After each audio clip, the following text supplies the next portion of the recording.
Hello दोस्तों, कैसे हो? आपका स्वागत है त्रिपाण स्टडी सेंटर में। आज जो हम करने जा रहे हैं काफ़ी महत्वपूर्ण क्वेश्चन पेपर है। ये क्वेश्चन पेपर कक्षा 12वीं के विद्यार्थियों के लिए है और ये पॉलिटिकल साइंस का है जो काफ़ी महत्वपूर्ण है एग्ज़ाम पॉइंट ऑफ व्यू से। इसमें हम कुछ क्वेश्चनों को उठाएंगे जो काफ़ी महत्व रखेगा एग्ज़ाम पॉइंट ऑफ व्यू से। इसको आपको समझना है, लिखना है और विचार करना है और ये काफ़ी महत्व रखेगा। और देखा जाए तो ये क्वेश्चन पेपर जो है हिंदी इंग्लिश दोनों माध्यम में रहेंगे, तो ये काफ़ी महत्वपूर्ण आपके लिए बन जाता है। देखा जाए तो क्वेश्चन जो है समझना बहुत महत्वपूर्ण बन रहता है, क्योंकि क्वेश्चन समझिएगा तभी इसको आगे लिख भी पाइएगा। तो यहाँ पर समझाने की कोशिश भी किया जाएगा और उस पर विचार भी किया जाएगा। चलिए देखते हैं हमारा आज क्वेश्चन क्या है। यहाँ पर हमारे समक्ष क्वेश्चन आया है कि राजनीतिक और आर्थिक रूप से प्रभावशाली समाज की संस्कृति कम शक्तिशाली समाज पर आसानी से अपनी छाप छोड़ती है। विश्व राजनीतिक कथन का विश्लेषण करें। देखिए क्वेश्चन काफ़ी दिलचस्प और महत्वपूर्ण है और ये काफ़ी महत्व भी रखेगा एग्जाम पॉइंट ऑफ व्यू से कि राजनीतिक और आर्थिक रूप से जो समाज विकसित है, प्रभावशाली हैं, उनका प्रभाव जो है कम शक्तिशाली और पिछड़ी हुई समाज पर पड़ती है। तो इसमें तो कोई दो राय नहीं है, ये बात सही है कि जो आर्थिक तौर से विकसित समाज हैं उनका प्रभाव कम विकसित समाज पे पड़ती है, इसमें कोई दो राय नहीं है और ये सच है। देखिए बाहरी प्रभाव बस हमारी पसंद को बढ़ाती है और कभी कभी वो पारंपरिक पर हावी हुए बिना हमारी संस्कृति को संशोधित कर देती है। और ये बात भी सही है कि बाहरी प्रभाव से हम काफ़ी आकर्षित होते हैं। मान लीजिए कि भारत में आज भी भारत पिछड़ा हुआ देशों में ही गिनती होती है। कारण क्या है? भारत का अपना कुछ भी नहीं है। हम घर में सुबह से लेकर शाम तक जितने भी उपकरण उपयोग करते हैं शायद ही इक्का दुक्का हो जो भारत में बना हो, नहीं तो जितने भी हम वस्तुओं का उपयोग करते हैं सब के सब विदेशी होती हैं। आपको बता दूं कि सारे देशों से सामान आके भारत में असेंबल होता है, तो हम उस पर जो है वहाँ पर ठप्पा लगा देते हैं मेड इन इंडिया, लेकिन वास्तविकता में वो मेड इन इंडिया नहीं होती है। वो सभी देशों से कलपुर्जे जो है भारत में आते हैं और यहाँ पर जो है उसको असेंबल कर दी जाती है। तो इसका मतलब ये नहीं कि वो भारतीय सामान हो गया। ऐसा कोई कंपनी ही होगा शायद जो भारत का अपना होगा। कहते हैं एक रिलायंस कंपनी है भारत की जो भारत में बनी है, लेकिन आज रिलायंस कंपनी भी विदेशी के ही गुणगान गा रही है। तो यही यहाँ प्रभाव दिखाने को बता रहा है कि हम दूसरी दुनिया के प्रभाव जो है हमारी दुनिया पे पड़ती है। अगर मान लीजिए विदेशों में आईफोन चल रहा है तो हम भी वो आईफोन की मांग करते हैं और इसके लिए हम जितना मर्जी कीमत चुकाने को तैयार होते हैं। तो भारतीय कंपनी जो होगी उन कंपनियों को जो है विदेशों से लाएगी इंडिया में और वो आप तक पहुंचाएगी और मन मर्जी कीमत वसूलेगी। तो देखा जाए तो हमारी जो है जीडीपी से गिरती है, क्योंकि हमारा पैसा जो है वो विदेशों में जाके जो है उनको फ़ायदा पहुंचाता है और हम दूसरे चीज़ों से आकर्षित होते हैं। तो बात समझ रहे हो ना, ये कितनी महत्वपूर्ण है कि हम विदेशी चीज़ों से आकर्षित रहे बिना नहीं रह सकते, क्योंकि वो विकसित देश हैं। लेकिन हमें ये बात समझना चाहिए कि जो भी हम बनाए मेड इन इंडिया हो, लेकिन वो मेड इन इंडिया नहीं कि सिर्फ असेंबल वाला।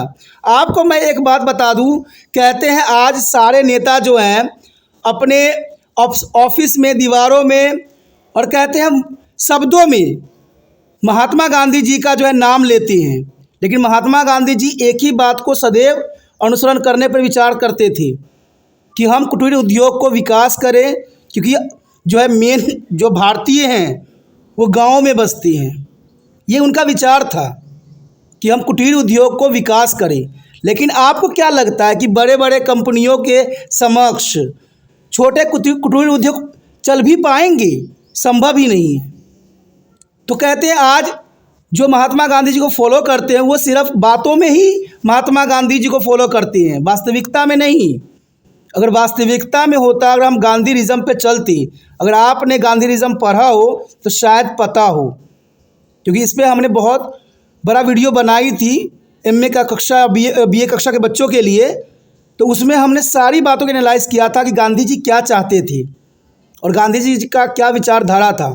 तो गांधी जी कुटीर उद्योगों पर विश्वास रखते थे, लेकिन क्या आपको लगता है कि आज के युग में, आज के समय काल में बड़ी बड़ी कंपनियों के समक्ष क्या छोटी कंपनियां चल पाएगी? आज तो हमें हर चीज़ स्टैंडर्ड चाहिए। कहते हैं कुटीर उद्योग में बना हुआ चीज़ आपको पसंद ही नहीं आती है। आपको तो वो चीज़ें पसंद आती है जिसमें केमिकल ही केमिकल डाल के आपको परोसा जाता है। कुटीर उद्योग चीज़ तो आपको पसंद ही नहीं आती है, क्योंकि उसमें धागे निकले हुए होते हैं, क्योंकि मैन मेड है ना। तो यही यहाँ पर मानसिकता हमारे देश का बिगड़ता जा रहा है कि बाहरी जो राजनीतिक और आर्थिक रूप से प्रभावी समाजों का प्रभाव हमारे जो अविकसित देश है उन पे पड़ रहा है। देखिए, उदाहरण के तौर पे भी यही बात को दर्शाया गया है कि बर्गर, मसाला, डोसा का कोई विकल्प नहीं है और इसलिए कोई वास्तविक चुनौती पेश नहीं करता है। उसी तरह अगर घरेलू खादी तो कुर्ते के साथ अगर हम नीली जीन्स अच्छी लगेगी तो हम नीली जीन्स ही खरीदेंगे। आज देखिए, आज लोगों ने अपनी भारतीय पहनावा को बिल्कुल ही तहस नहस कर दिया है। आज तो आपको जीन्स चाहिए जो विदेशों में बन के भारत में आए और वहाँ पर लिख दिया जाए मेड इन इंडिया। कहते हैं मेड इन इंडिया लिख देने से मेड इन इंडिया नहीं हो जाता है। जिस प्रकार कहीं भी कुछ भी लिख दो और उसको वास्तविकता कुछ और मान लो, ऐसा नहीं हो सकता। जब तक वो वास्तविकता में जो है प्रूफ नहीं होती, वो चीज़ों का कोई अर्थ नहीं है। कहते हैं आज हर चीज़ के नियम बने हुए हैं, लेकिन नियम का जो है सही अनुपयोग नहीं हो रहा है। कहते हैं गांधी जी के विचारधारा पर स्वच्छ अभियान चलाया गया था, लेकिन आज देखिए सिर्फ 2 अक्टूबर के दिन जो है बड़े बड़े नेता लोग सिर्फ रोडों पर झाड़ू लेके खड़ा होते हैं और फ़ोटो खिंचवाते हैं और अपनी जो है काफिला में बैठते हैं और चल देते हैं। तो इससे मेड इन इंडिया कुछ भी नहीं बनने वाला, ना स्वस्थ भारत बनेगा। सिर्फ गांधी जी के बातों का दिखावा करने से भारत अच्छा नहीं हो सकता है। कहते हैं गांधी जी ने इतना संघर्ष किया, इतना हमें जो है कष्टों से आज़ादी दी सभी लोगों ने मिलके। उनकी आज़ादी आज हम जो है तहस नहस कर रहे हैं, ख़त्म कर रहे हैं। आज तो कई लोगों से यही बात सुनिएगा मुँह से कि अच्छा था कि हम गुलाम थे। आज़ादी भी आज़ादी किस चीज़ की जहाँ पर आज़ादी ही ना हो। तो आज ये सबसे बड़ी चुनौती बन गई है विकासशील देशों के लिए, विकासशील समाजों के लिए, कि विकसित समाज का प्रभाव जो है विकासशील समाजों पर सबसे अधिक पड़ रहा है। देखा जाए तो वैश्वीकरण हमारे संस्कृति दृष्टिकोण को व्यापक बनाता है और संस्कृति एकरूपता उत्पन्न करती है, जिससे संस्कृतियाँ अधिक भिन्न और विशिष्ट बनती है। तो ये काफ़ी महत्वपूर्ण बात है कि वैश्वीकरण हमारे संस्कृति दृष्टिकोण को व्यापक बनाता है। आज पूरा विश्व जो है एक हो गया है। देखिए, मैं ये नहीं कहता कि विश्व के साथ हमें जो है टेक्नोलॉजी साझा नहीं करना चाहिए, करना चाहिए, लेकिन ये तो नहीं कि अपने देश को बर्बाद करके करें। हमारे देश में टैलेंटों की कमी नहीं है, लेकिन सबसे दुर्भाग्यपूर्ण बात यह है कि हमारे देश में टैलेंट का कोई भी कदर नहीं होता है। हमारे देश में जिसके पास पैसा है वही आज सबसे बड़ा बना पड़ा है। मैंने कई जगहों पर देखे हैं, किसी बच्चों को अगर कोई मेडिकल लेना पड़े तो पता है प्रशासन क्या कहती है कि आपका जो है मैथ में 50 नंबर नहीं आया है, इसलिए आपको मेडिकल नहीं मिलेगा। ठीक है, अगर कोई किसी को एमबीबीएस कोर्स करना है, उसने बहुत ही मेहनत से जो है नीट का क्लियर भी किया हो, लेकिन अगर उसको थोड़ा रैंक कम है तो उसको नहीं एडमिशन दी जाएगी। जिनका रैंक बहुत ही घटिया है और उन्होंने डोनेशन दे दिया है, उनका एडमिशन हो जाता है। तो सोचिए हम कैसे देश को बना रहे हैं। तभी तो आज किसी डॉक्टर के पास जाइएगा तो डॉक्टर जो है मोबाइल निकालेगा, नेट पे दवाई का रिसर्च करेगा और आपको वही पकड़ा देगा, क्योंकि ये सब आज आम बात हो गई है, साधारण हो गया है और ये बहुत ही हमारे देश के लिए संकट का सबब बन सकता है। कहते हैं अगर अच्छे जिनको शौक़ होता है, जो आगे बढ़ना चाहते हैं, जो मेहनत करना चाहते हैं, तो उससे हमारे देश का आगे विकास होता है। लेकिन वो लोग कहते हैं जो अमीर अमीर होते हैं और कुछ चंद रुपयों में जो है सर्टिफिकेट बनवा लेते हैं। मैं आपको गारंटी देता हूँ, सभी राज्य में आप चले जाएं, वहाँ पर आपका डुप्लीकेट सर्टिफिकेट हर जगह बनता है। हर जगह सिर्फ पैसा फेंकिए, सर्टिफिकेट हासिल कीजिए। अगर आपको यकीन नहीं हो रहा है तो किसी भी राज्य में चले जाइए भारत के, वहाँ पर डुप्लीकेट सर्टिफिकेट बनाने वालों की कमी नहीं है। तो इसका मतलब हमारा भारत देश किस राह पे चल रहा है, ये बहुत बड़ी विडंबना है। कहते हैं वैश्वीकरण काफ़ी महत्वपूर्ण होता है और वैश्वीकरण के कारण जो है हम बहुत से देशों की चीज़ों को अपनाते हैं, ग्रहण करते हैं, तो काफ़ी महत्व रखता है। और यह न केवल गरीब देशों के लिए बल्कि पूरी मानवता के खिलाफ खतरनाक है। अगर ये सब नहीं सुधरा, नहीं समझा, तो ये बहुत मानवता के लिए खतरा का सबब हो सकता है, क्योंकि इसे पूरे विश्व की समृद्धि, संस्कृति, विरासत सिकुड़ रही है। देखा जाए तो ये क्वेश्चन काफ़ी महत्वपूर्ण है और इसमें जो बात लिखी गई है वो और भी महत्वपूर्ण है।